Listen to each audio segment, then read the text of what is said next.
कह रहे हैं कि हम जातिवाद करते नहीं, लेकिन रिजर्वेशन से नफरत करते हैं। लेकिन एजुकेशन में जो रिजर्वेशन है इससे नफरत करते हैं। आप अपने पितरों को उनकी आत्मा शांति करने के लिए ब्राह्मण को खिलाओ तो आपके पितरों तक पहुंच जाएगा, मरे हुए पितरों तक। इन्होंने सारे देवी देवताओं के 4-4 हाथ बनाए, किसी का 8-8 बनाए और सबके हाथों में हथियार हैं, लेकिन किसी भी देवी देवता के इन्होंने 4 टांगे नहीं बनाई। आपकी लंगोट में 50 छेद हैं, लेकिन आपसे कहेंगे पितरों का दान करो भाई, अच्छा भोजन बनाओ। तुम्हारी भावना इतनी कच्ची है कि मैंने केवल ये पूछ लिया सरस्वती जी के पिताजी का नाम क्या है और पति का नाम क्या है। मुझसे कहते हैं कि तुम गाय माता को क्यों ऐसा बोलती हो, तो मैं बोलती हूँ चलो ठीक है आप ही बोल रहे हो गाय माता, मैं तो नहीं बोल रही।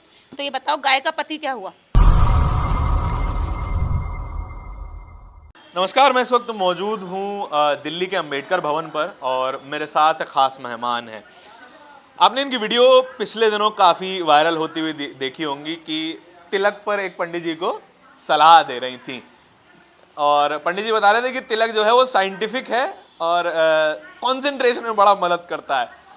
तो मैंने एक बात इनको बताई कि भैया चंदन भी तो ठीक ठाक है, तो सर ने बोला कि भैया बर्फ़ लगा लो इससे अच्छा। तो ऐसी बातचीत हमारी चल रही थी और बात करते करते हम एक मुद्दे पर पहुंचे कि मॉडर्न जातिवाद क्या है।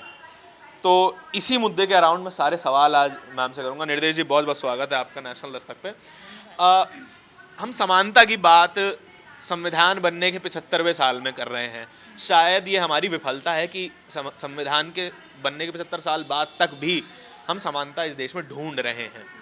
लेकिन जो जातिवाद है अब उस तरह का नहीं रह गया है, जो आपको कोई छूता नहीं है या फिर आपको कोई पानी नहीं पीने देता, आपको अब आपकी जड़ें काटने की कोशिश की जाती है बहुत ही धीमे तरीके से। तो उसको किस तरीके से समझती हैं आप? देखिए, ये आपने सही कहा कि ये हमारे देश का दुर्भाग्य है, हम नागरिकों के लिए ये विफलता की बात है कि संविधान को लागू हुए 75 वर्ष हो चुके, लेकिन अभी भी हम समानता ढूंढ रहे हैं। क्योंकि आप वही चीज़ ढूंढेंगे जो खो चुकी है या मिली नहीं है जी। और भारत के अंदर समानता मिली नहीं है अभी तक।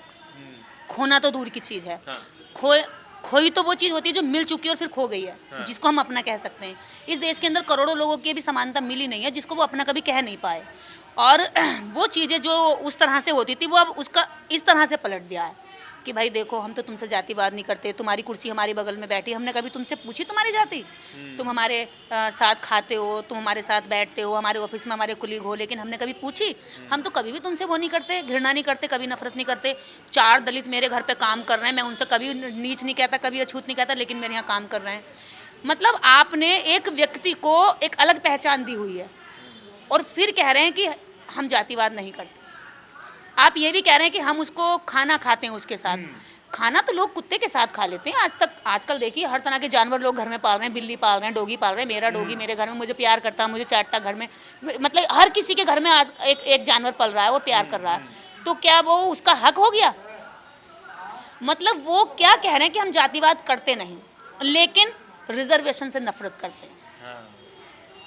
लेकिन एजुकेशन में जो रिजर्वेशन है इससे नफरत करते हैं, नौकरियों में रिजर्वेशन है इससे नफरत करते हैं, और अपने एवीएस को हक बताते हैं कि भाई वो तो गरीबों को दिया गया। वो मतलब जातिवाद को बिना कहे जातिवाद की प्रैक्टिस करना चाहते हैं।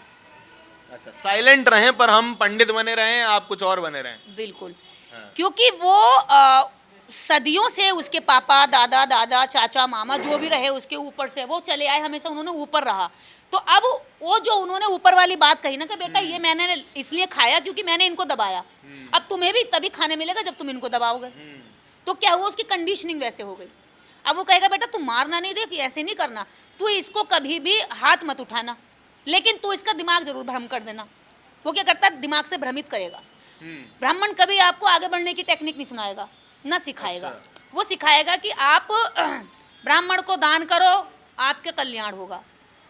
आप अपने पितरों को उनकी आत्मा शांति करने के लिए ब्राह्मण को खिलाओ तो आपके पितरों तक पहुंच जाएगा, मरे हुए पितरों तक। अभी मैंने पीछे एक और बयान दिया था जब पितृ श्राद्ध चल रहे थे कि भाई मेरे ससुर जी बहुत ही चंडाल थे और पूरे गांव में सब परेशान थे उनसे। मेरी सास को मारा, मेरी सास का पैर टूट गया, और मेरी सास के पैर में जब जब दर्द होता था मेरा बड़ा दिल रोता था, और मेरी सास गाली देती थी।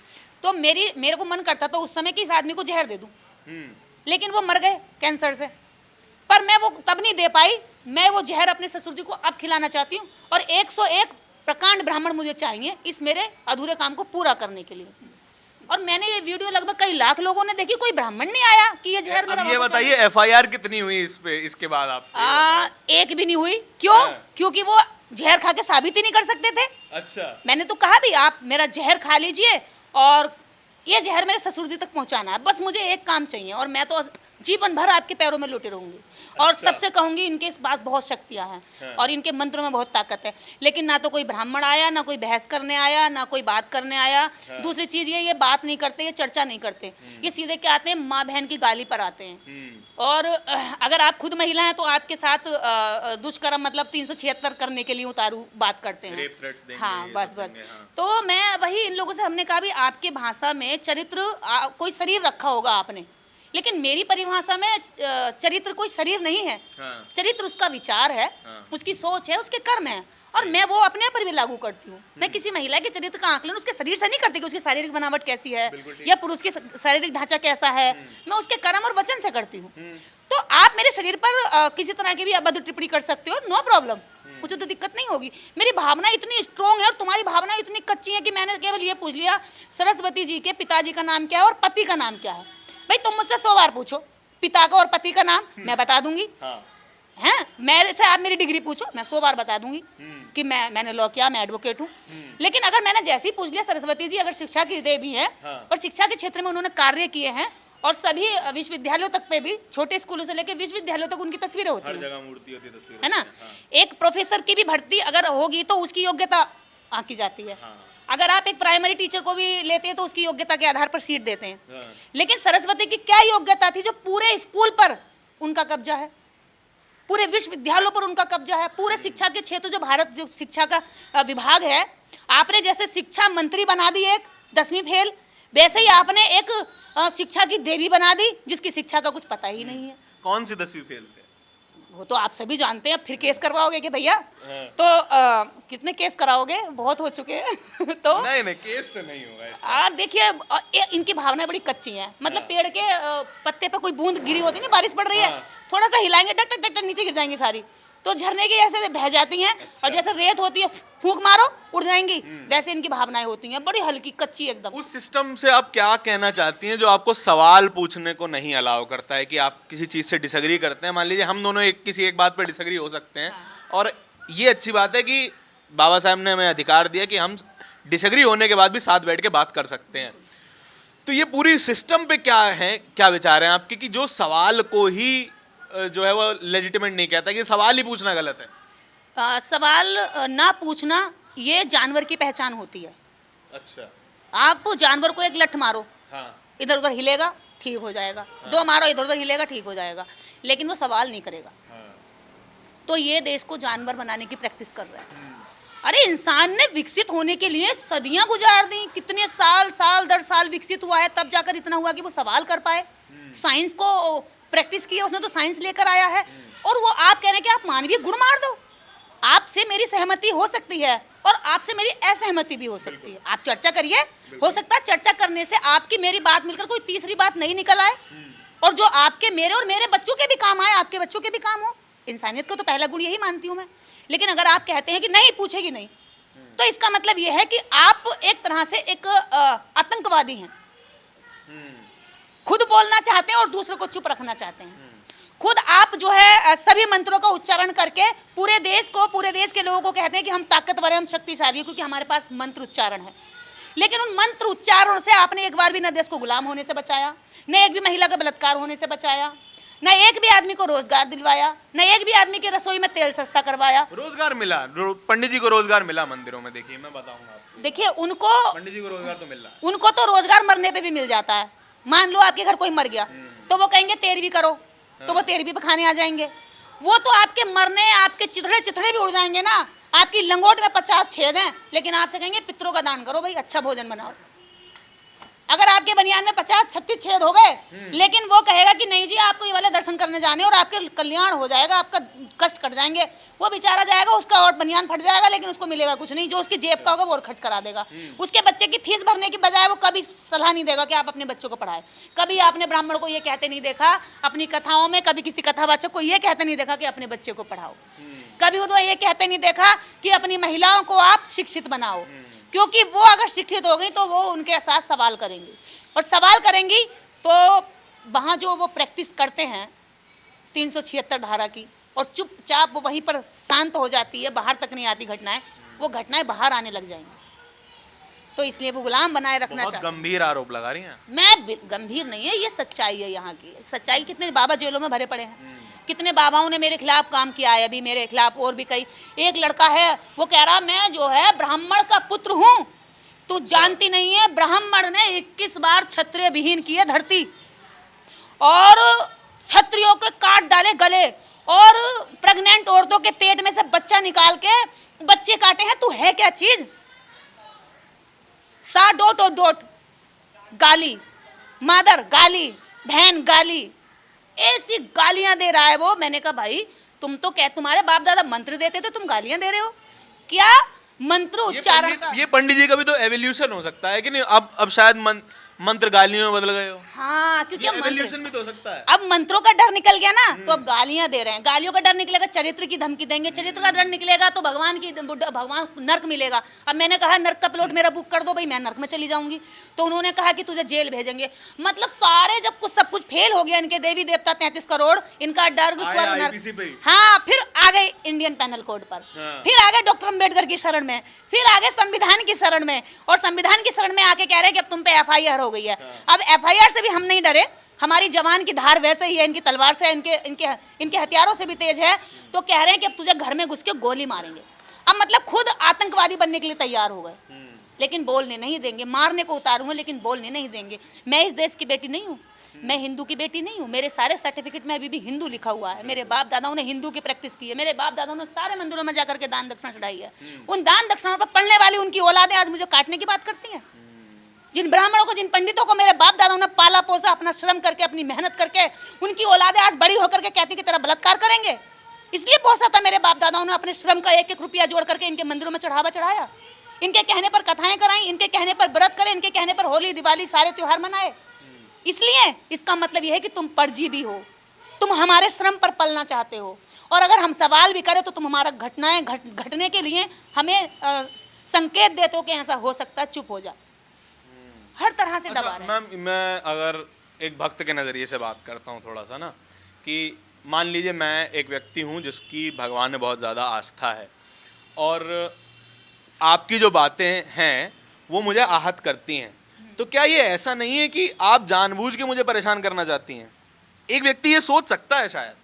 ऐसे बहुत सारे व्यक्ति सोचते हैं और मुझे फ़ोन करते हैं कि बहन जी आप ऐसा कर रही हैं, मेरी भावना आहत हो रही है। तो मैं उनसे कहती हूँ, व्यक्ति भी तो मिला हाँ हाँ, बहुत सारे अच्छे तरीके से बात करते हैं, क्योंकि जब गालियों से इनका पाला मैं डर नहीं पाती, तो फिर और रंग रूप लेकर आते हैं। अच्छा। मतलब कहते हैं ना, भेड़िया भेड़ की खाल पहन के आ जाता, तो फिर उसकी खाल पहन कर आते हैं और कहते हैं कि भाई देखिए बहन जी ऐसे भावनाएं आहत होती हैं, देवी देवताओं में शक्तियाँ थी। तो फिर मैं पूछ लेती हूँ कि भाई एक बात बताओ, मैंने सवाल किया है, क्या मैल से बच्चा पैदा हो सकता है? तो वो कहेंगे कि उस समय पर हो सकता था, हो सकता है कि उस समय पे हुआ होगा।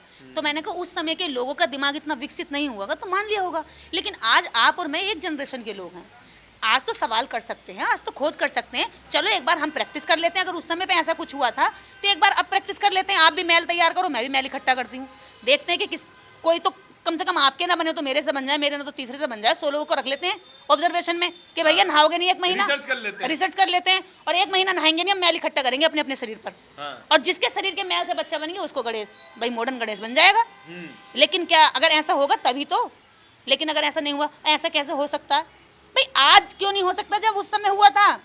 जब उस समय पर पेड़ थे, हवा थी, वायु थी, पानी था, पक्षी थे, सांसें थी, तो आज भी तो है। मैं ये कह रही हूँ, आपने 8 हाथों की देवियां बनाई हैं, लेकिन आज एक भी बच्चा 8 हाथों के साथ नहीं होता।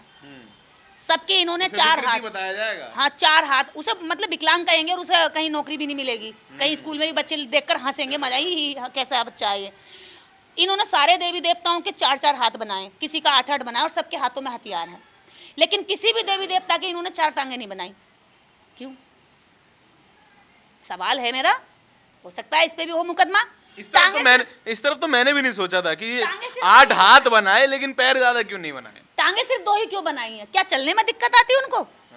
वो कैसे चलते 4 टांगों से? रेप्टिल्स की तरह नीचे रेंग कर फिर कैसे चलते? फिर वो और जिस दिन से संविधान लागू हो गया भारत में 1947 के बाद में, सारे से यहाँ शनि देवता आते थे, यहाँ नारद मुनि आते थे, नारायण नारायण चुगली कराने के लिए, और सारे देवी देवता यहाँ भ्रमण करने आते थे। लेकिन 1947 के बाद पता नहीं नाराज हो गए, क्या हो गया, यहाँ आते ही नहीं। कम से कम हम भी देख लेते, जो हमारे दादा परदादाओं ने कहानियों में सुना, हमें भी सुना के बड़ा ये किया, बेटा वो चंदा मामा है। अरे काय का चंदा मामा है, सारे ग्रह एक जैसे, एक से एक बड़ा साइज का है, और वो हमारा मामा कैसा हो गया। और हमारा मामा यहाँ पे जो है किसी के यहाँ पे 4th क्लास की नौकरी कर रहा है, तो वो हमारा मामा है, वो हमारा मामा है। जो हमारे मतलब जो जिंदा इंसान है, मतलब उनको बताया गया, पत्थरों के साथ इन्होंने रिश्ते जोड़ दिए, कुत्ते के साथ जोड़ दिया, बिल्ली के कुत्ता भैरव बना दिया, बिल्ली इन्होंने वो बना दी रास्ता काट के वो अशुभ कर सकती है, गाय इन्होंने माता बना दी, भैंस इन्होंने कुछ नहीं बनाई, जबकि भैंस का दूध और घी दोनों मोटा होता है। तो हो ही सकती थी। कोई मौसी मानने को तैयार नहीं है। मुझसे कहते हैं कि तुम गाय माता को क्यों ऐसा बोलती हो, तो मैं बोलती हूँ चलो ठीक है, आप ही बोल रहे हो गाय माता, मैं तो नहीं बोल रही। तो ये बताओ गाय का पति क्या हुआ? कि सांड तुम्हारा बाप है। हमसे कहते हैं साला गाय हमारी माँ है और सांड तुम्हारा बाप है। अरे ऐसे कैसे होगा यार? अगर दोनों कपल हैं और दोनों कपल से एक बच्चा आया, उसका बछड़ा पैदा हुआ, तो बछड़ा किसको बाप बोलेगा? इंसान को तो नहीं बोलेगा ना, वो अपने बैल को ढूंढेगा। अगर उसका डीएनए ढूंढना पड़ेगा तो किस में ढूंढेंगे जाके? अगर बिल्ली का ढूंढेंगे तो किस में ढूंढेंगे? बिल्ली की प्रजाति में, है ना। और इंसान का ढूंढेंगे तो इंसानों में ढूंढेंगे। तो वो कहते हैं कि गाय का हम दूध पीते हैं इसलिए गाय को माँ कहते हैं। तो हमने कहा भी दूध तो भैंस का ज्यादा पिया जाता है पूरे भारत में, तो भैंस को भी माँ बोलो, फिर भैंस को माता बोलो, बड़ी अम्मा बोलो उसको कि बड़ी मम्मी ज्यादा दूध देती है। तो फिर बकरी का भी पीते हैं। और जब हमें डेंगू होता है, मलेरिया होता है, तो बकरी का दूध बहुत मतलब औषधि माना जाता है, तो बकरी को भी कुछ बोलो। तो क्यों नहीं बोलोगे भी? भेड़ के दूध से और भेड़ के घी से टीबी और अनेक कई बीमारियां खत्म होती है, तो उसको भी कुछ बोलो। तो इसका मतलब केवल एक को ही क्यों? क्योंकि इस पर तुम्हें राजनीति करनी है, इसके चलते तुम्हें मॉब लिंचिंग करनी है, तुम्हें मासूम बेगुनाह युवाओं को मारना है, तुम्हें मुस्लिमों को शिकार करना है, तुम्हें दलितों को शिकार करना है, तुम्हें हम जैसों पर केस लगाना है, इसलिए तुमने उसको हथियार बनाया हुआ है। आज इतनी दुर्गति हो रही है लंपी वायरस से गाय माता की। कोई भी मंदिर, कोई भी कोई मंदिर, कोई ट्रस्ट, कोई बाबा ये नहीं कह रहा कि मैं इतना दे रहा हूँ, लोग गाय माता के लिए, अपनी माता के लिए। वो क्रेन में बंद के जा रही हैं, दर्द नहीं हो रहा, हमें दुख रहा है। जबकि हमें दर्द हो रहा है कि देखिए जानवरों की क्या स्थिति है। क्योंकि एक समय पर इंसान का सबसे बड़ा मुख्य जो जीवन का वो होता था, जीवन यापन का, पशुपालन ही था। सबसे महत्वपूर्ण पशुपालन ही तो था। जब इस देश में कल कारखाने नहीं थे, तो उससे पहले पशुपालन ही इनका मुख्य कारण था। हाँ, उनकी जीविका पशुपालन से चलती थी। वो खेतों में जोतते थे और खाते थे, उनका जीवन चलता था। लेकिन आज पशुओं की ऐसी हालत कर दी, उनको भी राजनीतिक बना लिया है। तो ये इनका मॉडर्न जातिवाद है, जो ये कहेंगे नहीं लेकिन करना चाहेंगे, जो उठाना नहीं चाहेंगे, लेकिन वो बार बार हम जैसे लोग जो देख सकते हैं, समझ सकते हैं, वो देख लेते हैं। चलिए देखिए, जब भी किसी आर्ग्यूमेंट को लॉजिक की कसौटी पे घिसा जाए और वो अपना रंग ना छोड़े, तब वो सत्य होता है। मैडम के लॉजिक हर बात पे मेरे पास भी नहीं था कोई जवाब, और हर उस व्यक्ति को ये वीडियो देखनी चाहिए जो इस सभी बातों पर विश्वास रखता है, इन सभी पाखंड पर विश्वास रखता है। पूरी बातचीत के बारे में आपके विचार बहुत ज़्यादा ज़रूरी हैं, क्योंकि आपके अंदर से ये पाखंड खत्म करना बहुत ज़्यादा ज़रूरी है। कमेंट ज़रूर करिएगा। कैमरे के पीछे मेरे साथी आशीष के साथ नेशनल दस्तक के लिए धारण की रिपोर्ट। धन्यवाद।